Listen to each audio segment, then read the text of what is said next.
Welcome to Mind Love, episode 342. Today's episode is all about the wisdom of your body element type through traditional Chinese medicine. Way back when, before modern technology and testing and, objective measures that we have, the ancient practitioners developed this as a diagnostic tool to see how our bodies are interconnected with the earth. Like I was saying earlier, a giraffe eats up here and a lion eats down here. And so what's very, very interesting is that if you would switch their two diets, they would get very sick. They couldn't survive, they would die. And so the practitioners are like, wow, well, a giraffe is built with a long neck. It's evolved with a long neck. And, that's why it eats treetop. And the lion is down low. That's why, it's evolved to eat meat. And they started to liken it to how humans are shaped. And they realized that, some humans and some element types that are more dominant in some people, everybody, by the way, has all the elements in them. Some are more dominant than others. And that's what we try to figure out, which are more dominant, which lends to personality traits and, ways maybe that someone should exercise for their energetic pathways. Turn up your frequency with Mind Love. Bite-sized brain hacks for seekers, dreamers, and doers. It's time to give your mind a little love with your host, Melissa Monti.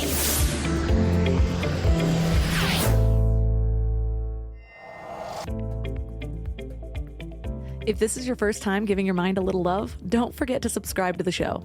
Mind love is a habit, and the more you give your mind that love and intention, the better you'll feel about yourself and your life. Plus, it's really a win-win because more subscribers means Mind Love attracts even more amazing guests to bring you their wisdom. So don't forget to subscribe. And if you want to earn some positive karma today, please leave a 5-star review. You have no idea how much these mean to me. Seriously fuels me for the whole week. Sometimes I wonder what we're losing as we race toward the future. Our world is obsessed with instant gratification, from synthetic enhancements to our bodies, to processed foods, and now even our quest for artificial intelligence, all while ignoring our innate natural rhythms. We're even altering the weather. And let's clear the air here, this is not a conspiracy theory. Cloud seeding has been documented for almost 50 years, but was kept pretty hush-hush, and now it's just openly discussed all over the world. But let's focus, Melissa. The point is, I can't help but think that traditions of the past were based on real wisdom. Without the high tech of today, our ancestors had to rely on deep, enduring insights that they got from an energetic connection that sounds like a fairy tale to our generation. And our constant tendency to reach outside ourselves for information is disconnecting us from our innate wisdom, and maybe even stripping us of those skills altogether.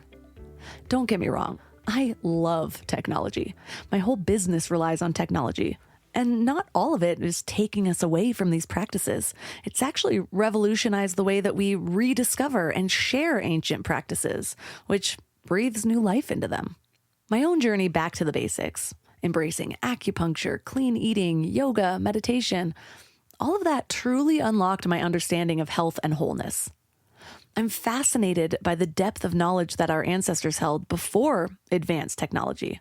Well, supposedly, it's possible that we did have quite a few advancements and they were lost, but that is a rabbit hole I'll take you down another day. Google Tartaria. Anyways, historically, healers tapped into intricate body connections like reflexology and chakras, along with herbal medicine, aromatherapy, cupping therapy, the study of body element types, all without the help of X-rays, MRIs, computers. Diving into the world of body element types is kind of like unlocking this secret map to our own health. Think of it like the ancient version of a personalized health quiz. In traditions like traditional Chinese medicine, they talk about elements like wood, fire, earth, metal, and water. Each of us fits into one of these categories. And it's not just for fun. It tells us a ton about what our bodies and minds crave for balance. Understanding whether you're more like fire than water or more earth than metal can change the game. It's like having this insider knowledge on how to eat, move, and even chill in ways that actually feel right to you. It's about getting back to the basics and listening to what your body has been trying to tell you all along. So today we're going to learn the secrets of your element type, plus a whole lot of other holistic health practices. Also, I've had quite a few people asking me about my transition from veganism to an animal diet, and so we talk a good amount about that. I decided to just let it roll. If you've already heard the story, feel free to skip ahead. Our guest is the TikTok famous Dr. Anis Khaled, aka Acupuncture Fit on socials. He's a medically trained acupuncture physician that helps top performers get their health back through the ancient technique called element typing. He's the founder and CEO of Acupuncture Fit and virtualtcm.com. He creates custom traditional Chinese medicine health plans for people who suffer from pain, infertility, addiction, gut and hormone imbalance, skin conditions, severe, terminal, and rare cases. So 3 key things we will learn are how doing nothing can radically transform your health and clarity, how to find which body element type dominates your life and why it matters, and the colors of foods that best suit your element type.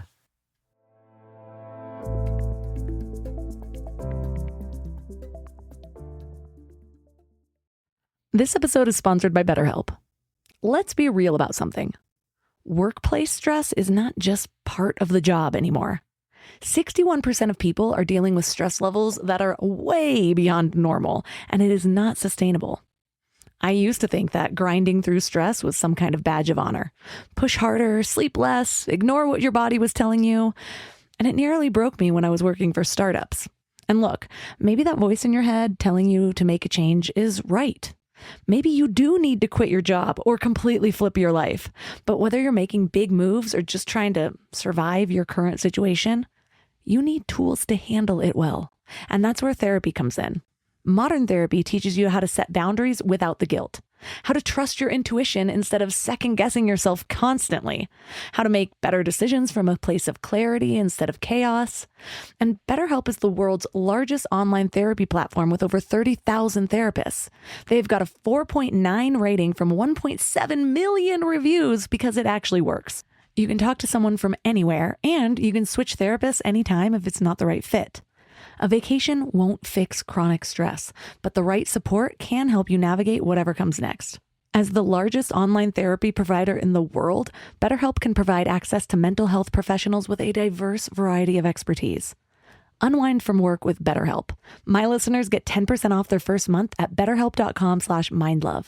That's BetterHelp, HELP.com/mindlove. I've hired a lot of people over the years, and I can tell you the biggest mistake that most business owners make. They think posting a job and waiting is a strategy, but it is not. Stop struggling to get your job post seen on other job sites. Indeed, sponsored jobs helps you stand out and hire fast. With sponsored jobs, your post jumps to the top of the page for your relevant candidates so that you can reach the people you want faster, and it makes a huge difference. According to Indeed data, sponsored jobs posted directly on Indeed have 45% more applications than non-sponsored jobs. One of the things that I love about Indeed is that it makes hiring so fast because the best candidates are already there, actively looking. Plus, with Indeed sponsored jobs, there's no monthly subscriptions, no long-term contracts, and you only pay for results. How fast is Indeed? Well, in the minute I've been talking to you, 23 hires were made on Indeed, according to Indeed data worldwide. There's no need to wait any longer. Speed up your hiring right now with Indeed.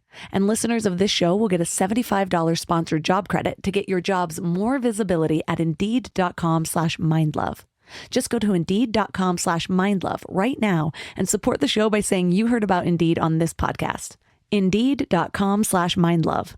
Terms and conditions apply. Hiring? Indeed is all you need. Can we talk about back to school chaos for a second? The kids are getting back into routines, everyone's schedules are crazy, and suddenly you're supposed to have dinner on the table every night like some kind of magician. But want to know what I figured out? Shopping, planning, and cooking food really can be simple and stress-free, which is why I love Hungry Root. Hungry Root takes the stress out of mealtime by filling your cart with personalized picks and planning your week of meals, getting smarter with every order. With over 15,000 recipes to choose from each week, many ready in just 15 minutes or less, it's a huge lifesaver on those busy weeknights. I personally love their smart cart technology. It learns what I actually like and then recommends groceries, recipes, and supplements tailored to my tastes and needs. Plus, I love the kids' snack section where I get these really easy snacks to just keep in the car or throw in our to go bags or lunch boxes for those of you who need them. They screen out over 200 additives, including high fructose corn syrup and artificial sweeteners. They only source high quality meat and seafood with no hormones or antibiotics, and they carry trusted brands like Oatly and Vital Farms. The time that I have gotten back has been incredible.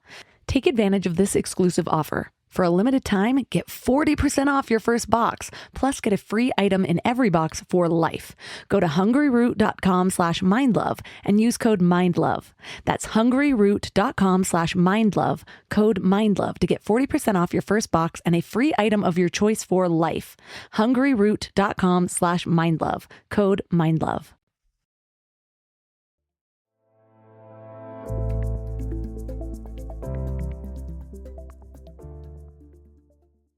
And now let's welcome Dr. Anis Khaled to the show. Oh my gosh, thank you so much, Melissa. I'm so excited to be on today. I'm excited too. It's been a while since I've done a more sort of physical health type episode, but it's one of my biggest passions. Like, most of my friends think I'm a huge freak because I'm so intentional with a lot of areas of my life. And so I'm curious, what led you towards the more holistic health side of things rather than conventional? Oh my gosh, that's such a great question. And first and foremost, again, I want to thank you for having me on today, and just what you are providing, the knowledge, the insight to women specifically is just incredible. So I salute you and applaud you. And, so oftentimes as females, you're maybe the health rock for your family, or as males as well, you're finding yourself with so much output, right? And that was a big part of me understanding that there is a holistic side to medicine. And I can go a little bit deeper on my story. But I do firmly believe that health is wealth. And if you don't have your health, really, what do you have? I learned that early on. And currently, I'm actually a medically trained acupuncture physician, for those of you who are just meeting me here for the first time. And I learned early on that food can be medicine and food can also be harmful. My mind goes back, to answer your question, to third grade. And I'll never forget, I came home from school one day and I was like, Mom, can I have a real lunch? And she's like, what the heck does that mean? And I'm like, white bread, cheesy chip, bright red drink, like all of the other kids have. I was fortunate enough to grow up in a very holistic, vitalistic household, father chiropractor, mom in education, and they just really believed that drinking Diet Coke and eating margarine wasn't truly healthy, right? Like you just mentioned. Oh my gosh. A lot of people, a lot of my friends think, I'm really a freak for eating this way. But truly, I call, the holistic way of eating is actually just eating normal, right? Just natural whole foods. And so obviously, society, even back then, it was more looked down upon, where all of my colleagues, or a lot of my literally student friends, had these like sugar laden lunches with red dye. Anyway, so she's like, okay, you know what? I'm going to pack you that real lunch, right? So off to school, I went with my real lunch, and I was so proud. I ate my white bread with the processed bologna and the sugary cookies. And I'll never forget this, Melissa. I had a sugar rush. I could barely like sit in my seat after lunch. And then I had this crash and I dragged my feet back home. And I looked up at my mom and I was like, Mom, I never want a real lunch again. Like, thank you for feeding me nourishing food for the most part. Now, we had our cheats every now and then, right? So it wasn't like uber strict, but I was really appreciative of that. Fast forward to college, I had not treated my body very well. From that time to college, I knew what was right when it came to holistic health. But really, the Reader's Digest version of my story is I had some bleeding in my stool right after graduation. And that really freaked me out. Not to get so graphic with everyone, but it was something alarming. Went to the school clinic, and then they're like, oh no, you need to go to a specialist. Went to the specialist, and they told me that I had some potential precancerous polyps in my colon. And I mean, at the age of 22, I'm like, what the heck? I've got these symptoms. I'm feeling horrible. I thought I was eating healthy. I was drinking a lot of protein shakes, eating a lot of red meat, eating a lot of salads as well. But little did I know that physical health and food aren't the only implications on health. It's also emotional. It can be spiritual. It can be, in many forms, your environment. And I really was just submerged in an environment of toxic college, is what I call it, where, there was a lot of partying, a lot of studying with my biomedical track. And I just really didn't treat my body emotionally, physically, mentally as probably as good as I should have. So when I got that diagnosis and I got that potential, hey, this is what you need to do. Well, my third grade mind kicked back in. And I was like, you know what? I have not been treating my mind. I've not been treating my body how I was raised. Although I thought I was, I really, really wasn't. So I said, there's got to be another way to see how I can help rebalance, some of my symptoms. Now, full disclaimer, I'll land my plane here. There's a need for all forms of medicine. I never poo poo any form. There is life saving medicine and there's life giving medicine, and both are very, very important when in balance. Some on both sides are abused as well. But I knew that my diagnosis was potential. So I knew that it wasn't anything that I need to go emergent to regarding care. So I said, well, let me dig a little bit deeper. The food, the water, the sunlight, the air quality that I'm getting, is that imbalance? And I found this practitioner. He's an orthopedic surgeon from China, Melissa, and he developed a program around understanding the body in a deeper sense through the lens of an ancient health profile called the elements. And again, I'll land my plane here soon, but what I realized when I went into his office was a couple of things. Is I didn't have to actually say much to him for him to realize what was going on inside of my body. Objectively, he was able to see it. When I walked into his office, he said, "You have a problem with colon." I was like, "How did you know? How did you see that?" He said, "Well, I see some redness on your cheeks." Later on, I learned that in traditional Chinese medicine, some of the ways that we diagnose is through face mapping, tongue diagnosis, signs and signals in the body that say something deeper is going on. So the redness on my cheek indicated that I had some inflammation in my large intestine. And so I went on to tell him some of the symptoms and things that I was going through. And he said, "Okay, not to worry." He said, some of the raw foods that you've been eating a lot should probably be lightly steamed. You should probably be cutting back on some of the red meat because your element type, particularly, you're having trouble digesting it. And then you should also start practicing some more mindfulness instead of a lot of the loud noise and working out in the gym. For you, he said, some people thrive off of red meat, some people thrive off of raw vegetables, but for you, particularly, what I'm seeing, these are some of the changes you need to make. So I went through some of his care, some more of his testing, taking some herbs. And Melissa, after about 90 days, the bleeding in my stool stopped. I got energy back. I really reclaimed my health. I had the ability to think and to focus beyond what I could even remember. And I went right back to the specialist. They checked me out and they said, everything's gone. And they asked me, what did you do? And of course, when I told them, they looked at me like I had two heads, but I really didn't care. They're like, it's gone. You have a clean bill of health. And I went right back to this physician's office and said, "Doc, I want to devote my life to this. It is a shame not to share." So here we are, thousands of years later from this ancient wisdom talking about this online. So that's the shortened version of how I really started to believe that holistic medicine is a great option to add to one's health regimen. I am so fascinated by the element types. I did my element quiz on your site, so we'll get into that soon. But I want to first ask, because I have people in my life in two sides of the camp. Because I'm very holistic, I do have my circle of those people. I also lived in Santa Monica for a long time and can find them a lot easier there. And then there's the side of the family I grew up in. Opposite raising as you. It was like, at one point, there was a period of time where my mom was allowing me to eat ice cream for breakfast because she was like, well, eggs, milk, and sugar, is it that different from anything else? And I can argue both sides of that one because everyone else was eating cereal. It's not, I think my mom looked at the box and she's like, well, cereal has this much sugar. Ice cream does. Well, why not? And so I do get that, but I wish she would have gone a little bit deeper and been like, wait, both of these have a lot of sugar. Let's throw in some eggs or something, but whatever. And my entire family still, Thanksgivings are hard. A lot of things come out of packages. Like I do not eat like my family. And when I'm talking to them, they're like, well, we're fine, which is funny because then I look at like how often they're going to the doctor and I don't personally think they're fine. But then it's like, well, I could see like one of my cousins arguing, well, Dr. Anise was raised really holistic and look, he ended up getting sick. And even though you were in college and eating worse, you'd think since you were raised with this whole much longer lifespan of healthy eating, What do you say to people that have that sort of response? Like, well, look, you can raise a kid super healthy. They're still going to do what they want. They still can get sick. It doesn't really matter.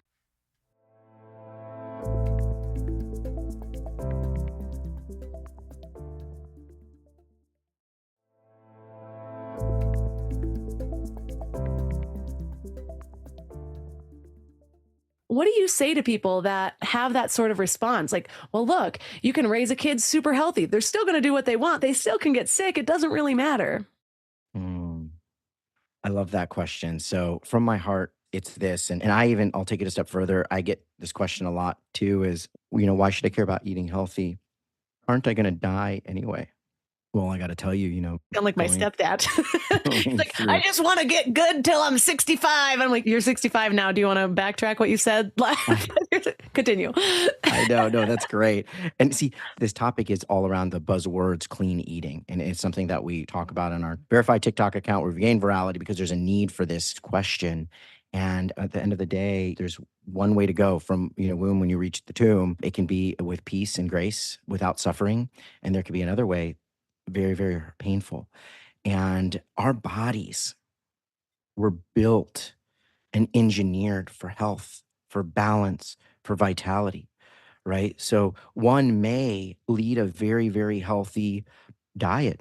However, their lifestyle could be in shambles. It's not just about the food, right? So for me, it was, well, Dr. Nice was raised this way, and then he continued eating this way. But we got to understand like self care isn't just about physical.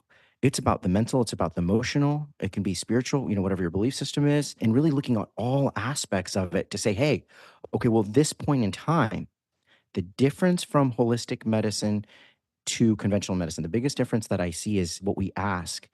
As a medically trained acupuncture physician, I realize in conventional medicine, it's all about what's new. What's the newest thing? What's new? What's new? What's new? Well, with holistic medicine, one needs to ask what's changed. That's the key question that I asked. Well, yeah, Dr. Nice was raised to eat healthy, but what changed about his environment? What changed about his mental health, his emotional health? What changed? And we reverse engineer from that. So we can take it a step further. If you think about symptomology, if you think about conditions, if you think about diseases, our bodies are designed for comfort and we're built this way. When pain occurs in the body, we have to remember that this isn't a disease. Pain is actually a signal, it's a sign saying, help me. Something deeper is going on. And it doesn't matter how much money you have, it doesn't matter how much fame or success you have. The stressors of life always come to people, and our bodies can either navigate them and stay healthy and continue with ease, or become unhealthy through dis-ease or disruption or flow of ease. So, what do I mean by that? As a vehicle through life, our bodies are much like cars. They get us through life. And when symptoms start to come up, and they can happen to anybody, it can happen to someone that eats healthy or doesn't. Again, you have to look at all of the varying factors. The key is to really, really understand and communicate that, well, what's this coming from? What's the root cause, right? And so to answer somebody, who would ask me that question, oh, you're a provider and you do this and you lead this lifestyle. I'm not God, I'm only human, right? And so the important thing to look at is what has changed in that person's life prior to judging them and saying, well, you eat this way, this is, that way. There's just so much more to the story. You see what I'm saying? There's so much more to gain clarity. And that's what I love about holistic medicine. We're trained to not be compartmentalized. And it's very good to have specialties. It's very good and sound to have subspecialties, especially when it comes to acute cases, even subacute. But when it comes to chronic, our bodies, organs, our bodies, systems, they talk to each other. And the holistic viewpoint says, well, if there's a signal in one area of the body, well, let's look at this pathway and see where's it stopped in the other area of the body. I'll land with this.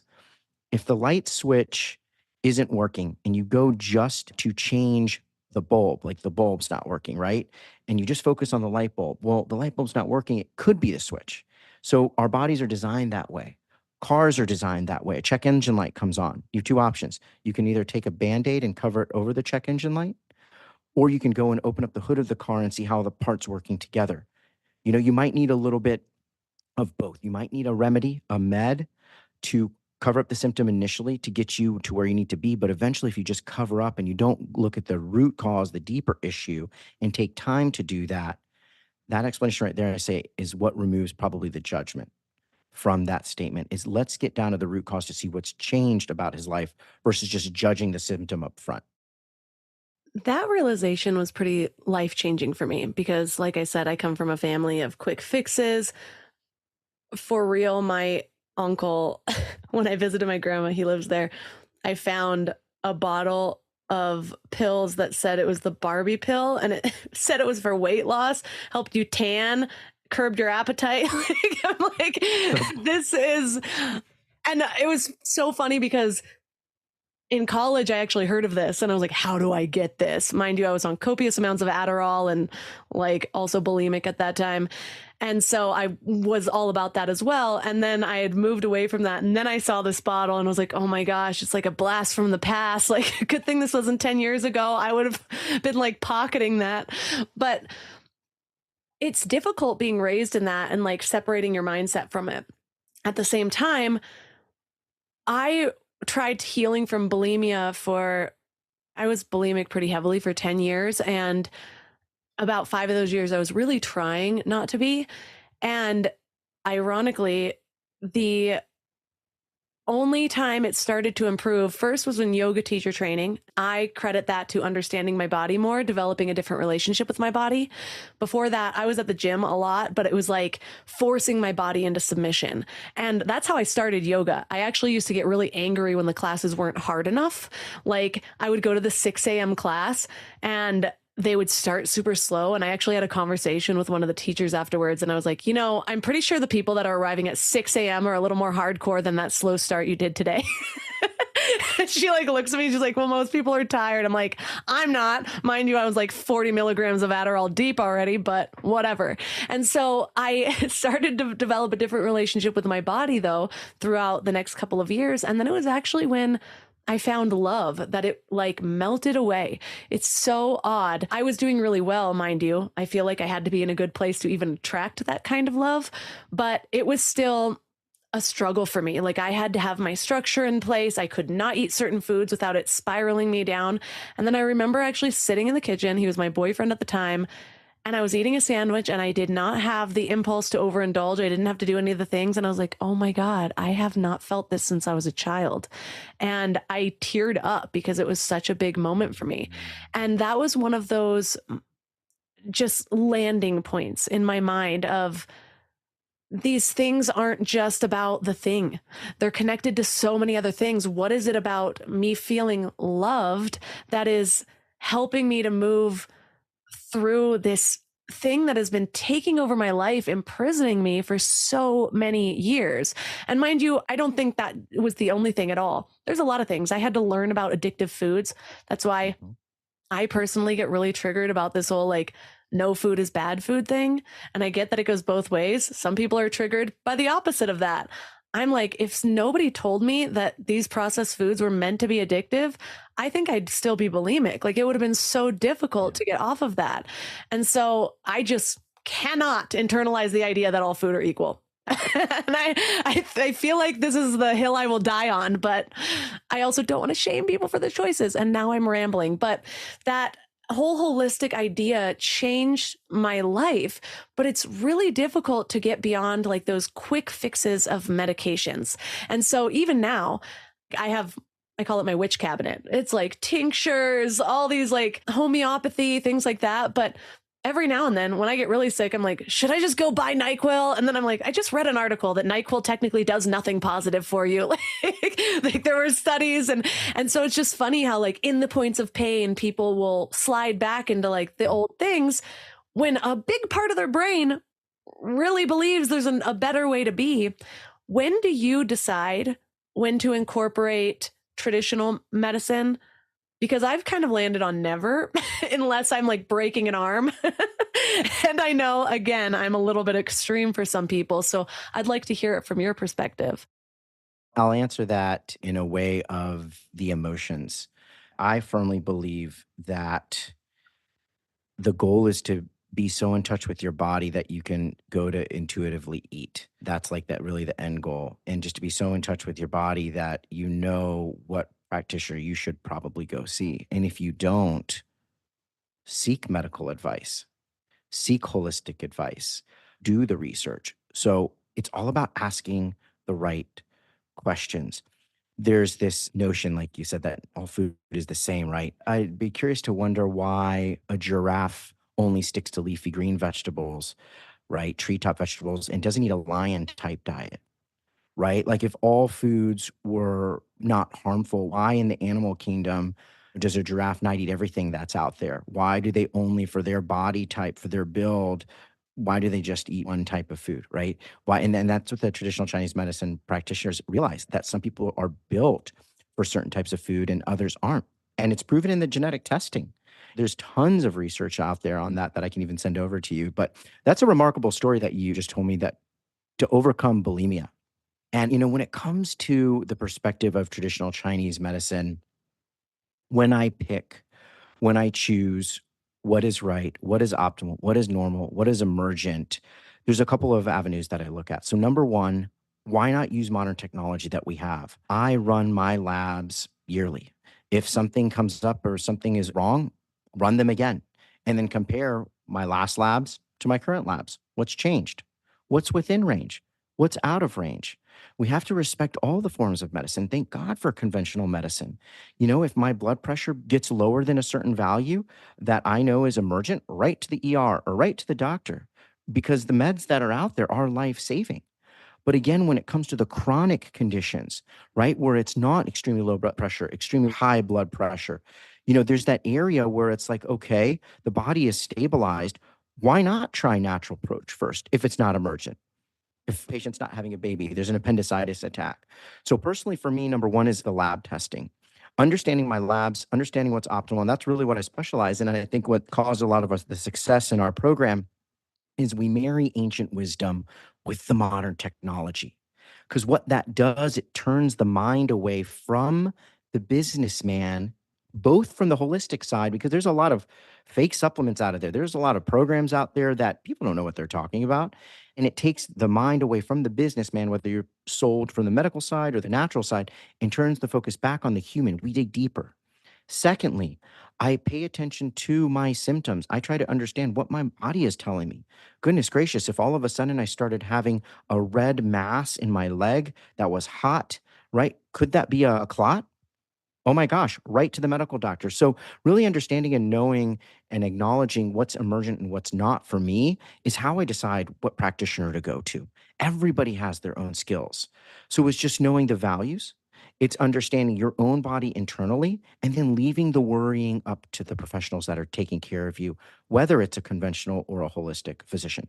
So, yeah, in acute and emergent cases, right to the medical doctor I go. When it's chronic, and my primary care providers, look, like you can take this med, but you should also do some dietary lifestyle changes and such. Like, well, doc, is it going to kill me if I don't take this med? Oh, no, but go ahead and continue eating the hamburger. You don't have to worry about what you're eating.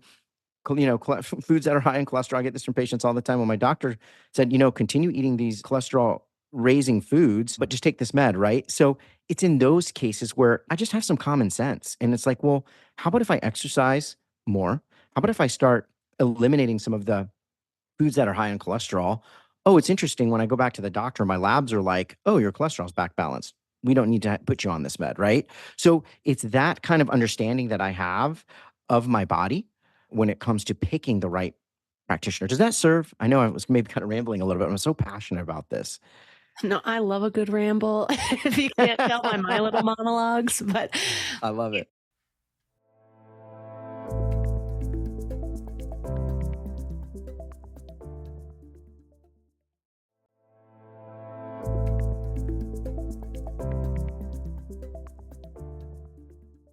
I love what you said about the giraffes and the types of animals that stick within what's best for them and they intuitively know. I feel like humans, a lot of us have lost that ability to be in touch with ourselves because we have been living for other people, trying to fit in, trying to belong, schooled in a specific way, indoctrinated into a specific way of being. And so it's difficult to be like, oh, this is what my body needs. It's funny because now that's how I eat. I'd only buy really high quality things, but I'm not like, I mean, 90% of the time I will not eat the other things, but sometimes I'm like, okay, there's a good cake at this wedding, whatever, like, but I do stay pretty regimented. But now I'm actually able to say, like, I feel like my body needs spinach right now. I feel like my body needs a steak, where that took a really long time to get to because I had lived so long cut off from my body and like completely, even my posture was like very shoulders hunched, like trying to hide myself in a way. And so one of the things that you teach that I was really fascinated by, and I took my quiz, was the element types. And I noticed how specific these can be. It actually reminds me of a book I read on chakras years and years ago. And it was showing like these body types within the chakras. And I was like, how can a chakra imbalance actually affect the way your body is shaped and the way your posture is? And this element types reminded me a lot of that. My element type is an earth type. I got a 5 on that. And my second is wood, which also sounds pretty earthy. So that tracks, right? And I got a 4 on that one. I'm also a Taurus, which is an earth sign. So everything really fit together. But the questions that you asked in that quiz, which I will link to the quiz in my show notes because it's really cool, were everything from like, how do you handle these specific situations? Like, what is your most common emotional response to this situation? What is the shape of your face, or how is the build of your body? And it's, how is it that those things can all come together? Personality, body type. Tell me about these element types. Let's go. Let's go. You know what? My actual initial guess was that you were a wood because when the wood is out of balance, they get angry more than the other elements. And when you told me the yoga story about getting angry, I was like, oh, wood is definitely high on our element type. Oh, that was the And combination of Adderall too. I was just getting angry whenever anyone could. I'm like, you're talking too slow. Can I speed you up to 2x like my podcast? an out of balance wood on Adderall. Whoa, watch out. Waterall. Wooderall. Hilarious. That's great. Let's copyright that. Oh my gosh. Yes. So the elements, everything in life has a form of an element, according to traditional Chinese medicine, but really doesn't it? They're all associated with nature. And what the elements do of traditional Chinese medicine, what this view does is it's a tool to look at health. It's a tool to look at diet, exercise, emotions, and how they are just interconnected with nature and our environment. And way back when, before modern technology and testing and objective measures that we have, the ancient practitioners developed this as a really a diagnostic tool to see how our bodies are interconnected with the earth. Like I was saying earlier, a giraffe eats up here and a lion eats down here. And so what's very, very interesting is that if you would switch their two diets, they would get very sick. They couldn't survive, they would die. And so the practitioners are like, wow, well, a giraffe is built with a long neck. It's evolved with a long neck. And, that's why it eats treetop. And the lion is down low. That's why, it's evolved to eat meat. And they started to liken it to how humans are shaped. And they realized that, some humans and some element types that are more dominant in some people, everybody, by the way, has all the elements in them. Some are more dominant than others. And that's what we try to figure out, which are more dominant, which lends to personality traits and ways maybe that someone should exercise for their energetic pathways. And anyway, so they realized that, oh my gosh, well, comparatively we can start to categorize humans in these different shapes and sizes, and that's how the shapes really came about. So the theory is this, is that we get our element type in the womb from our mom by the temperature and pressure as development happens. It's for the same reason why Shaquille O'Neal, who is like, 7 feet tall, was birthed by a woman who's like 5 foot, whatever, right? And so she didn't have to be that tall, but really the theory is that by temperature and pressure, we're formed out with our dominant element types and our recessive element types. So it's a wonderful, fun, I mean, I call it fun because it provides clarity on ways one should move about life. Health assessment, kind of like the most ancient Myers-Briggs or Enneagram, right? Your Enneagram, but for health. And I absolutely love it to figure out how you can integrate some of these techniques with your body. I could go deeper on any level, especially with you being an earth to wood, but that in essence is what we're looking at. We're looking at shapes. Different elements have different emotions that, and when out of balance, this is definitely a wood, or this is definitely a fire, likened to like, oh, this is definitely a Taurus, or this is definitely an Enneagram 5, right? So kind of along those same lines. So I totally believe that the universe always balances out. Like what my soul needs to move forward, those are the challenges, the people that will come into my life. It's funny because the only element I got zero on was water. And both my kids are Pisces. I don't know how often the astrology waters go with this, but I was like, oh, how nice. My personality has no water in it, apparently, according to this quiz, at least. And so my kids just are going to drown me. Yeah, well, you just said it. So there's no direct correlation with astrology to this. That's in the texts, right? But that's very, very interesting. They feel like sometimes they drown you. And if you think about in the earth, in the world, the element of water, it can nurture wood. It can help wood grow. It can mold wood. But out of balance, it can make wood waterlogged and heavy and feel like it can't move. So if generally I see with patients who are participants in our programs who are very earth and they have, or even earth, think of soil when it gets waterlogged, you can't thrive. And so your combo wood and earth, when you get an abundance of water energy, it's just like at the end of the day, oh, I am just drained. I'm so bogged down. That's the key word that we hear, right? And so, what do we do then to nourish that, to remove that excess energy? There's so many practices that I could go into for hours. But yes, you're onto something right there. You're What's seeing a your connection. element? I am strong water and earth. I Hmm. am strong water and earth. And there's a couple of different types of each of the elements, and they can vary. So, like some waters, in conversation, you can go really deep with them. It's like a deep basin. They're a little bit more still. They're the conversationalist at the party that generally talks to one person. Then you have another water type that's like flowing like a river or a stream. And like that's like me if you can't tell. And they're constantly like at the party talking to this person, that person, this person, that person. And so we get down to even the personality traits. It's great for like the workforce or hiring as well.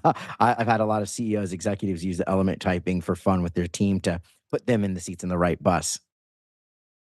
I just came across a post that talked about it was like one of those posts that just calls out a type of person. Is this you? And I was like, oh, check, check, check, that's me.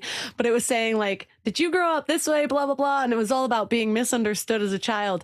I bet you probably love personality tests now. And I was like, yes. And then it went into because you never felt understood. So now you're so into understanding yourself and everybody around to give people the grace that you never received. And I just related to that so much. And so I love things like this where I'm just like, yeah, tell me about me. Tell me about you. How do we fit together? How do we clash? And what I like about, or what intrigued me about these elements too, is often you just think of earth, fire, water, air, but there's also metal in there and something else, or wood, I guess. How many elements are there? Five, and way to go. Like you're nailing it. Yeah, fire, earth, metal, water, and wood. So, in response to your comment there, which was brilliant, I had a CEO of a corporation. Actually, he was a co founder of a company and just very prominent CEO, and just kept coming in and telling me, like, man, I just feel like my business partner is just constantly chopping me down. And this guy's very wood. And when I hear that, I'm like, huh, I wonder what kind of element his business partner is. They've built this multi-million dollar company together, but constantly feels chopped down, but they're able to build at the same time. So I come to find out that his colleague is a metal. And if you think about it, what does metal do to wood? It chops it, right? When out of balance. However, when you take a piece of wood and you put metal on the handle, it can cut things, it can create, it can build. And so once I started to talk to him about the ways metals work, they don't like to be micromanaged. They really like to be given the directions, but then like stay out of their way, like let them build it, let them like construct it. He can move through the relationship. And the relationship just improved so much because he was able to lean into the metal strengths and stay away from really what creates that energy to be out of balance. Every element, I'll pass it back to you before I go into more, but every element has a generating cycle. So that basically means that they nourish in a very specific sequence. So, like earth and wood don't directly nourish each other, but there's also a controlling cycle where wood actually can control earth, right? Think about the roots that hold the soil together, preventing erosion. And this relationship is crucial for balance, but can become problematic if one element dominates the other. Like, for instance, if excessive control of the wood, which is too much anger, weakens an earth element, leading to issues like indigestion or bloating because they're just worried because this wood element is over here, right? And so you have this interplay of understanding personalities through it. It's fascinating. Tell me about the emotional health of at least my element, because this is my show. I Like, love that. we're the most important ones, you know? Uh, Yeah, no, of course, why not? But I'll go over like a broad spectrum on Earth, and I liken all the elements, by the way, to the seasons. Every element has a season. So your season as a dominant Earth element is going to be late summer. That is the hottest season of the year, and it's a season that introduces autumn. When I was doing the test, it actually said which season energizes you. And I was like, oh, late summer, early summer. I don't know, but I always go towards summer. But something about my Yeah, adult self has started to really like fall. And I was like, should I choose that? And I'm like, no, my gut was yeah. saying summer. Why am I talking myself out of it? Continue. There you go. So it's surfacing. I love this. This is awesome. Now, the organ meridians that we look for in as far as the energetic aspect. Now, remember, there's chemical and there's also energetic aspects of the body. Conventional medicine has got the chemical side down packed, like with meds and how chemical reactions work, right? But there's also neurology. There's also an energetic aspect to our bodies. Remember, when we're formed in the womb, this is all energy, and you can't separate the two. So the energetic pathways that they've traced with the meridian theory, and that's a whole conversation for maybe another podcast or a session, but really comes down to understanding what organ systems energetically are influenced by an element being out of balance. So for you, for the earth, it's the spleen and the stomach health. We look to a lot of signs and signals of the body from digestion. If you think about digestion, it's very warming. The earth element loves to have everybody over at their house. Like, we're not going out. I want to host everybody. We're all just going to cuddle up and watch a movie. And I just want everybody to be happy because I don't want to worry about anybody. That's generally as somebody who is strong in their earth element. Now, the flavor that's associated with the earth element is very sweet. Sweet flavors nourish the spleen and stomach. And I'm not talking about ultra processed sugary foods. I'm talking about foods that are actually yellow or orange in nature. That's the color of the earth element. If you think about late summer and you think about really just the foods that start to grow, it's pumpkins, it's squashes, right? That we then harvest in the autumn. Those are the sweet type of foods that you want to nourish that element with. Because late summer is very damp, it's important, and it's very hot.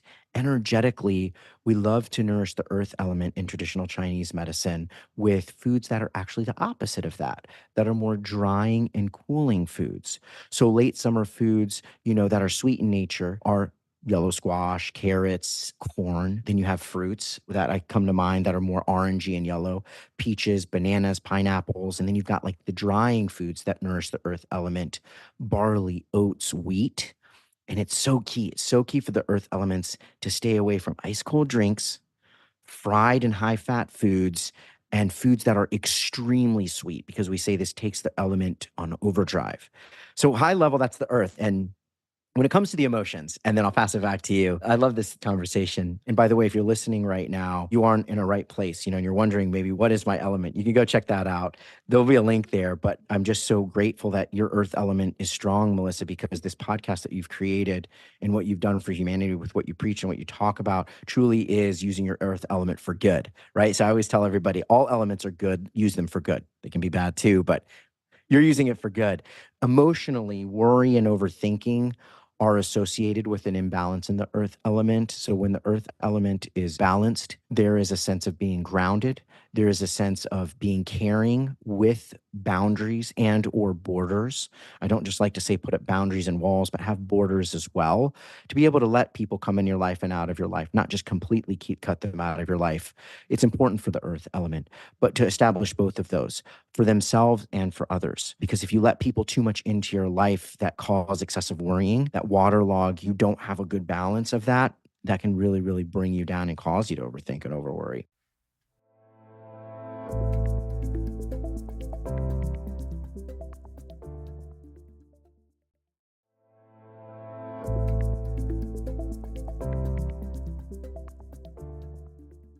The vegetables you named are like the only vegetables I ever eat anymore. I went through a whole journey. I was vegan for 5 years, and then I was pregnant my second time, and I was just like, why do I feel like I'm going to die? if I'm so healthy. And it was a really big paradigm shift for me to get around. Did months of research. But when I started eating animal products again, I didn't even realize how much lower my baseline was. If you would have asked me at that time, I'd been like, no, I feel great. Veganism works for me. And I remember getting into arguments where people would be like, it's actually not good because of this, this, and this. And I was like, well, speak for yourself. All bodies are different. And then I did switch and I was like, oh my God, I didn't even realize. I actually started having this really bad fear of dementia. And now I can look at that as like my inner pull because there's so much research coming out about brain health, at least for a large majority of people, and what they're missing on these diets. But long story short, I realized that I felt so much better. Like I had like 3 times the amount of energy. And then I was getting really forgetful, having a hard time focusing. And for some reason, developed this really crazy fear. You could probably go back and listen to episodes where I mentioned it. I don't know why, but dementia really scares me. And then once I started eating animal products again, that brain fog just lifted and I had no more recurring fears about dementia. Anyways, but since I got back, now I'm like still figuring out how I'm eating. I eat a lot of meat and animal products, a lot of cheese, things like that. But I also started learning about like the potential downsides of eating certain raw vegetables, except for carrots, how hard it is on your gut. I started to realize that anytime I eat cabbage, I basically have like painful bubbles in my stomach. And same with kale. I'm like, I ate so much kale when I was vegan, so many beans. How did I not notice I was in pain? And I just thought that was like a normal digestion feeling. Wasn't. And so now I kind of remembered research from Ayurveda about eating warm foods. And I've also heard for any vegan that's listening that there's certain blood types that just do better or worse on vegan diets. And I'm an O blood type. And somebody said at her wellness center, she found out a lot of type A do a little bit better. So it is what it is. I'm not speaking for anybody else's diet, but this is what worked for me. And so now squash and zucchini are like my go-to. Warm spinach, maybe, but not very often. Asparagus, things like that. And like the non-cruciferous vegetables. And the only raw vegetable I really eat is carrots. And so I'm just curious, where do you land on the elements and like the types of food to eat? Yeah, I love that question. It's interesting that carrots do well for you and they're like orange in nature, huh? Right? Like You know, totally you named all the interesting. things. I love orange and yellow bell peppers too. It's like the only nightshades that I really eat regularly. Yep. Yep. I love that. Because traditional Chinese medicine offers a holistic approach to diet and nutrition that emphasizes that balance, the variety, and moderation, unlike many Western diet philosophies that might promote a one size fits all solution, traditional Chinese medicine elements really tailors dietary recommendations to the individual constitution, current health conditions, and also the balance of the energy in the body, as well as we can't forget our external environment and, the seasons. Isn't it interesting how naturally we like grill in the summer and slow cook in the winter? The energy is different. And so our bodies just instinctually know, like, right, that we're going to do that. So when it comes to, why some people should or shouldn't include meat in their diet really has to do with what's going on internally and then the foods you want to eat, right? So there are risks, the rewards in both of those. So the health benefits I firmly believe of, going vegan is that you'll likely lose weight. Many people switch to a vegan diet in our practice because of weight loss. And more people are switching to plant-based foods. And what's interesting is when people do switch to this and see a dramatic decrease in their weight, oftentimes see that they're a very heavy wood or water element in the testing. I see this time and time again. I love the opportunity to improve gut health, the good bacteria that makes up someone's microbiome in their body, the microbiome that it needs the fiber from plant foods along with probiotics to flourish. And really consuming a plant-based diet can make it easier to get enough of those prebiotics and probiotics to maintain a healthy gut environment. So higher antioxidants and enzymes. Environmentally, there's less impact on the environment. So there's so many risks and benefits of, going vegan. The risks that I see: protein deficiency, low levels of vitamin B12, something that you brought up. And that's something that I always say before picking a diet, before picking a supplement, test, don't guess. We have a lot of wonderful diagnostic tools. We have a lot of wonderful modern testing that we can figure out, hey, are your vitamin B12 levels low? Other nutrients that I say look out for, especially if you're listening to this and you're vegan, is intakes of nutrients like zinc, sometimes calcium, or even omega-3 fatty acids that are very, very important for the brain. And it's not just about the higher intake of antioxidants and enzymes. It's looking at what the deficiencies are in. I could go on and on about this, but really the elements just provide a way to create your trajectory, another tool in your toolbox to say, hey, maybe I should tend towards this or I shouldn't. But it's always important to pair it with testing from your conventional doctor, testing from maybe your health coach or integrative practitioner, traditional Chinese medicine practitioner. And the key is, again, integrating all of the data together to make an informed decision about what's right for your health. It makes sense why, if I look at everything happens for a reason, I did feel great on a plant-based diet in the beginning. I also will have a really difficult time being convinced that any sort of fake meat plant-based diet is good for you. I've looked at those ingredients and that looks horrible. But I ate whole foods, tempeh type stuff. But because of my history of being bulimic, I know I had tons of gut problems before. And so it's interesting that I will be thankful for my stint of veganism, because there was something about that journey that really got me to be more aware of what I was eating. Because at first I went vegan and I was like, look at all these cool vegan products. And then I started to really understand, well, okay, this isn't healthy, mostly because people were like shaming me for things. And I'm like, what do you mean? I thought this was the healthiest way to eat. Then I'm looking at ingredients, then I'm understanding ingredients and really learning how to eat.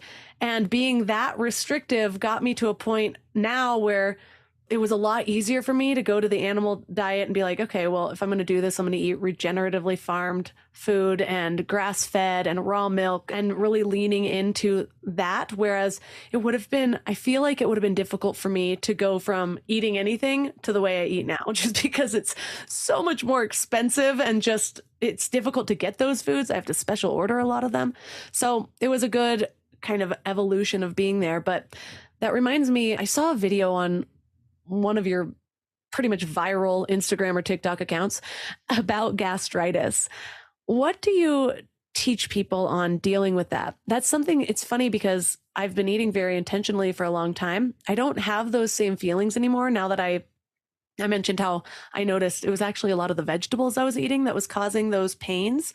But there's something to this day, if I eat a little bit too much food, like get to the point of a little bit overfull, doesn't even need to be that much. Like I never really eat to uncomfortably full. I don't like that feeling. But it's like, oh, this is a really good steak though. I'm out and I have like 3 bites too many. I'll feel like almost like a phlegm coming up. And how many years has it been? It's been so long, over 10 years, where my body's still preparing, like, oh, she's overeating. Let me like lubricate this system. And so it's funny, if anybody ever goes out to eat with me and I eat like 3 bites too many, you'll hear me like cough. I'm like dealing with it. Why? Mm, Or how do I yes, deal with yes. it? I feel like I intuitively know why, but I feel like that's a sign that there's still something that needs to be healed. How do I do that? I'll go from the modern to the ancient perspective to answer this question. It's a great question that I get all the time. So, first and foremost, there needs to be a determining factor of what type of gastritis you have. Even if you're listening to this and you have some of these symptoms, you want to clear that out with your medical professional. Also, to understand the difference between having ulcers and or gastritis, getting cleared and getting some testing done to make sure you're clear of ulcers, right?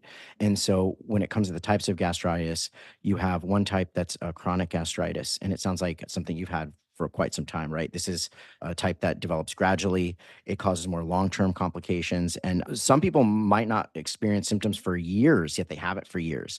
These are kind of things that we test for in our labs, right? Then there's the acute type of gastritis. It comes on suddenly. It lasts for a shorter period of time. It can be, very severe episodes, and they can come and go. This is where you want to seek medical care as well and some testing And then there's also atrophic gastritis, which is another form of chronic gastritis. But this is a loss of what we call the gastric glandular cells, and they're replaced with intestinal and fibrous tissues in the body. And there's an increased risk for that, for malabsorption, nutrient deficiencies, and also autoimmune disorders. This can lead to low gastric acid and can trigger all kinds of things from anemia to tumor growth. So it's important to understand which type of gastritis you have to fit the category of what you're going to approach it with. So when it comes to the natural approach of how really I like to eat personally is first and foremost, look to remove any irritating foods from your diet. It's so, so important. Consuming very little packaged processed foods that are high in these synthetics, chemicals, and replacing those with more fresh foods, organic, preferably organic vegetables and fruit. Looking to avoid drinks that are sugary and consuming more water. The recommended dosage of water every day is half your body weight in ounces, right? I stand behind that. I love that. And honoring your digestive health, instead of only eating maybe like one or two big meals per day, overloading it, bombarding it. We can tend to do that with our busy, society that we're immersed in, is to kind of try to divide up the meals into smaller amounts and then maybe have them a little bit more frequently. So maybe every 2 to 4 hours.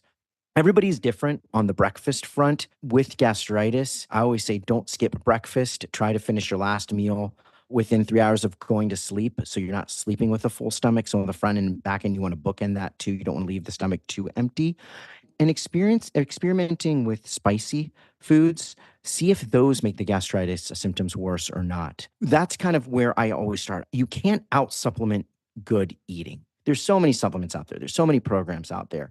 Once you have that down, I would say next move to consuming more beneficial nutrients. If you have the opportunity to be able to test what nutrients you're deficient in to support the gut, yes, look to supplementation. Thirdly, talk to your doctor about lowering, or if you can't, even eliminating some of the drugs that you're on.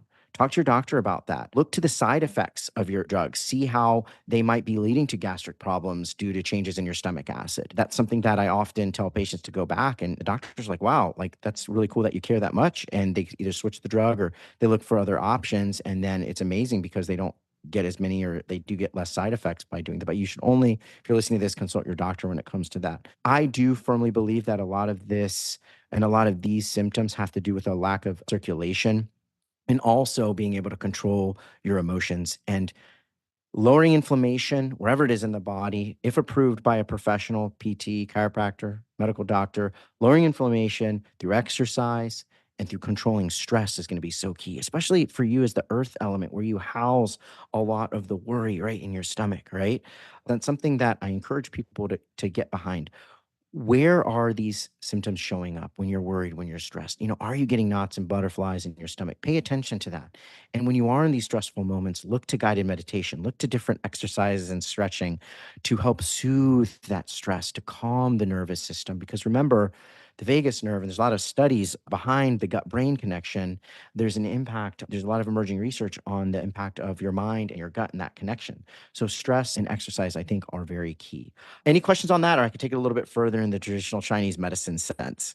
No, that all makes sense. And I do live very intentionally. So I actually don't worry a lot. I have gone through periods of time where I do, and I do know that I feel it right in that gut. I can actually picture it.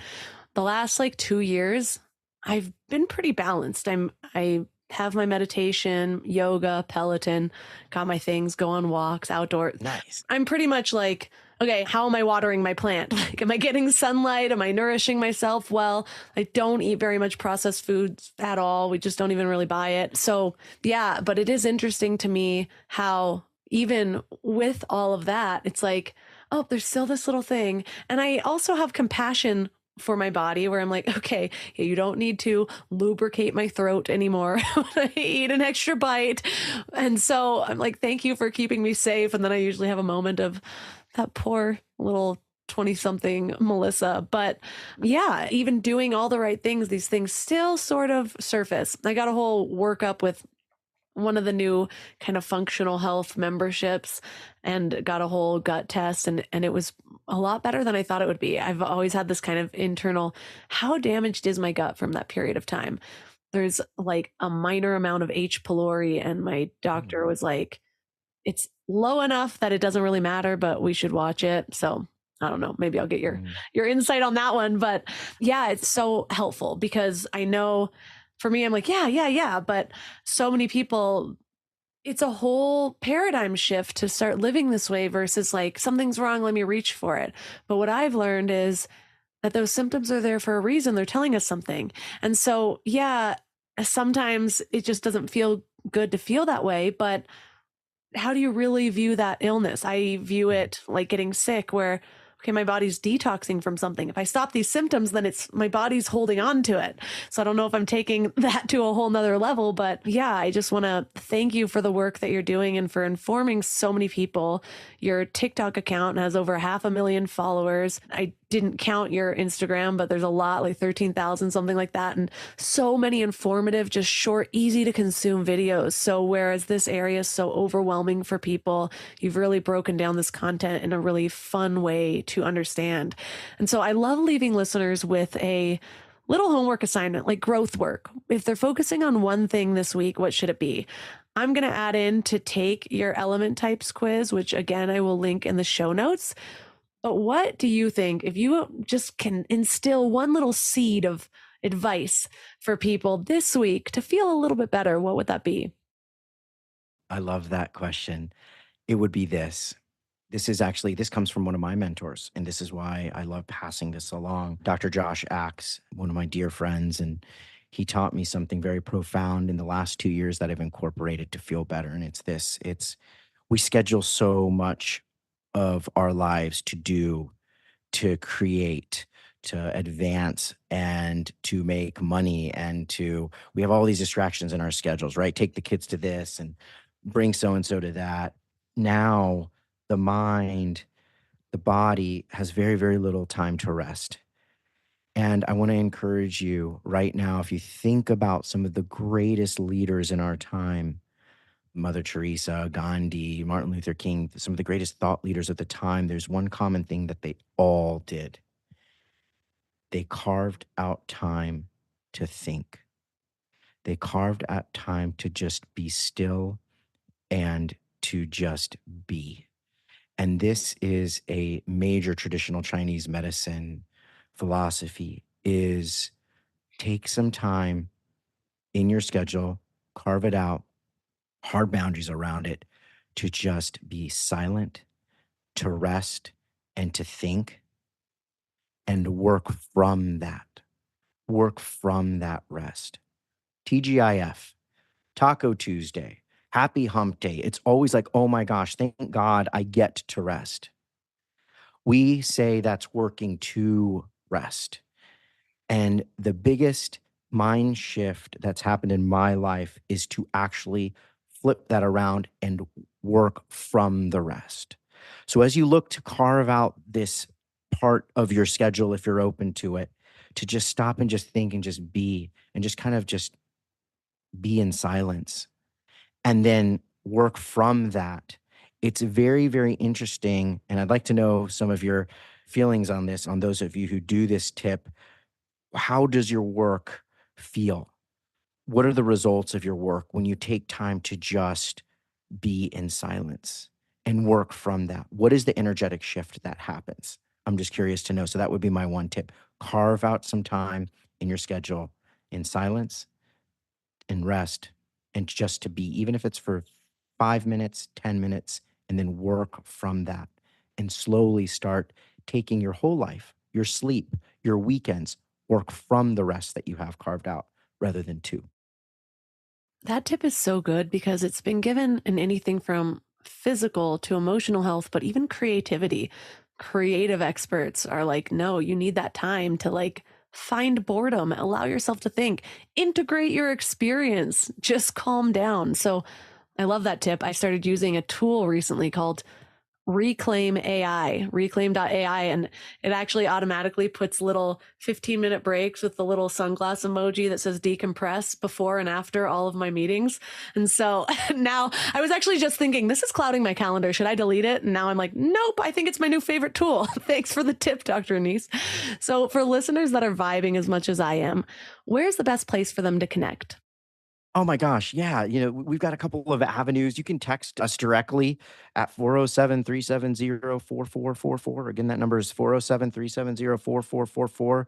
That line's active on our social channels. I'm at Acupuncture Fit across the board on TikTok and Instagram. Please feel free to DM us there, or you can go take the element type assessment, elementtype.com. Again, that's elementtype.com, and shoot me a message. Let me know what element type you are. Comment on one of our videos. Let us know. And I'm just so excited to be on here, Melissa. And y'all, if you're listening to this, share this episode, share your whole podcast with the world, because truly what you're doing is just such a game changer for humanity. So thank you. Thank you for letting me share where people can connect with me, Melissa.